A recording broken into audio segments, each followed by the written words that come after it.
Kericuhan di final sepak bola SEA Games 2023 antara Timnas Indonesia lawan Thailand berakibat manajer Timnas Kombes Sumarji jadi korban pemukulan.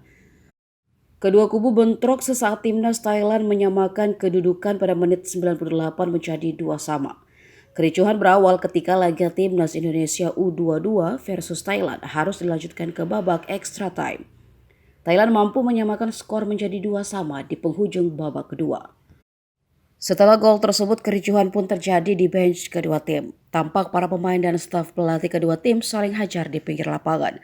Kamera sempat menangkap ketika manajer Timnas Indonesia U22, Sumarji, dipukuli beberapa staf pelatih Thailand. Bibirnya pun berdarah ketika wasit melerai perkelahian. Sementara itu, wasit mengeluarkan beberapa kartu merah kepada para pemain dan staf pelatih kedua tim. Perkelahian pun berhasil diredam.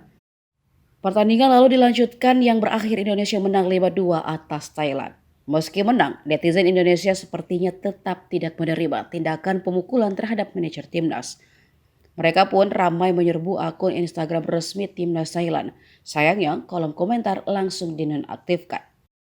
Tak hanya itu, para netizen di beberapa media sosial bahkan menyuarakan untuk menandai Thailand, apalagi ketika harus bertandang ke Indonesia nanti.